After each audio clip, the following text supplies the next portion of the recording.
Laut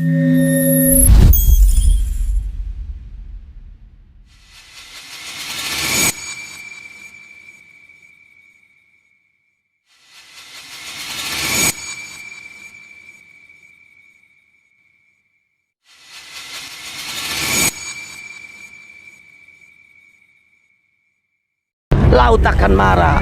Dan saya berdoa dia akan marah sekali. Dan kemarahan itu akan sampai kepadamu. Alam itu punya caranya membalas kejahatan yang kalian buat kepadanya.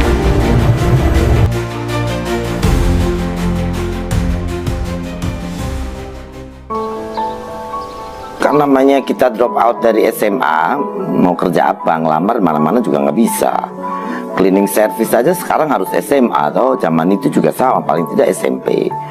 Mau kerja di mana, dan saya nggak suka kerja sama orang, nggak suka diperintah sama orang. Jadi ya dagang yang paling deket di Pangandaran waktu itu ada hasil bumi, terus kemudian ke perikanan, karena perikanan kan di situ banyak nelayan, banyak ikan di kampung di Pangandaran. Menteri Kelautan dan Perikanan, Ibu Susi Pujiastuti.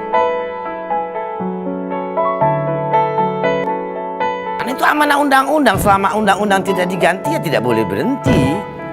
Undang-undangnya ganti dulu kalau mau berhenti nenggelamin kapal. Dan itu deterrent efeknya kan hebat, puluhan ribu kapal pergi. Ketika kelompok kami diminta memilih satu tokoh publik yang mencerminkan nilai berakhlak, kami tidak kekurangan nama. Ada banyak tokoh hebat di negeri ini.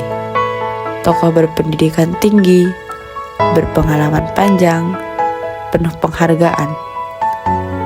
Tapi kami memilih Ibu Susi Pujiastuti bukan karena ia sempurna, justru karena ia manusia sungguhan.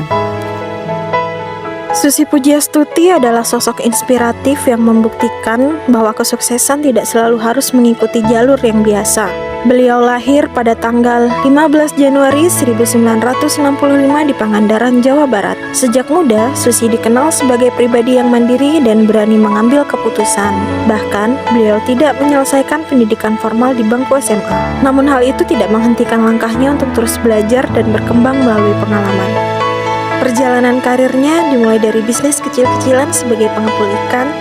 Dengan kerja keras dan ketekunan, usahanya berkembang pesat hingga akhirnya mendirikan perusahaan perikanan PT ASI Pujiastuti Marine Product. Tidak berhenti di situ, beliau juga mendirikan maskapai penerbangan Susi Air yang awalnya digunakan untuk mendukung distribusi hasil laut terutama ke daerah-daerah terpencil. Nama Susi Pujiastuti semakin dikenal luas ketika beliau dipercaya menjadi Menteri Kelautan dan Perikanan Republik Indonesia pada tahun 2014. Selama menjabat, beliau dikenal dengan kebijakan yang tegas, terutama dalam memberantas illegal fishing.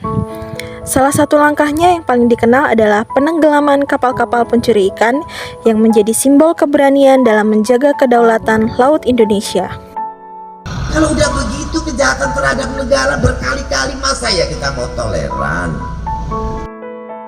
Di balik gaya kepemimpinannya yang lugas dan apa adanya, Susi Pujiastuti adalah sosok yang memiliki komitmen kuat terhadap kepentingan bangsa dan kesejahteraan masyarakat, khususnya nelayan. Melihat sosok Ibu Susi Pujiastuti, kita tidak hanya melihat seorang menteri, tetapi juga gambaran nyata dari ASN berakhlak yang menempatkan kepentingan rakyat di atas segalanya. Beliau membuktikan bahwa nilai-nilai berakhlak bukan sekedar tulisan di dinding, tetapi cara hidup yang dijalankan lewat pilihan, keputusan, dan tindakan sehari-hari.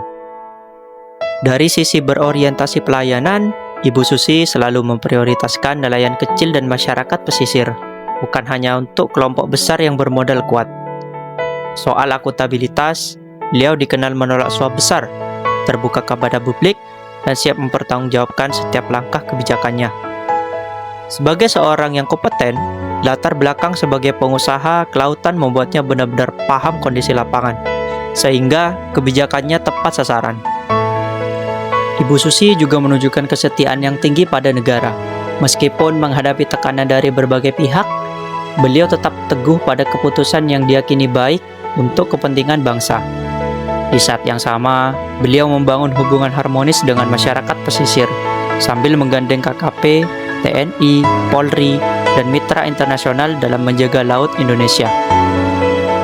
Dari semua ini, jelas terlihat bahwa Sri Susi Pujiastuti adalah role model berakhlak yang mewujudkan integritas, keberanian, dan komitmen pelayanan dalam satu sosok pemimpin. Ibu Susi Pujiastuti mengajarkan saya bahwa berakhlak bukan sekedar slogan atau tulisan di tembok semata, tetapi sikap hidup yang nyata. Berani mengambil keputusan yang benar, jujur dalam setiap tindakan, dan berkomitmen penuh untuk melayani masyarakat.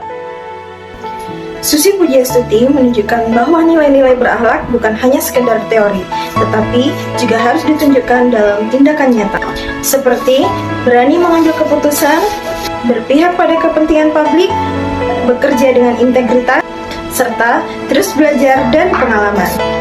Saya, CPNS dengan jabatan perencana ahli pertama di BPKAD Kabupaten Bangkalan, meneladani beliau berarti menerapkan nilai berakhlak dalam setiap perencanaan dan pengelolaan keuangan daerah.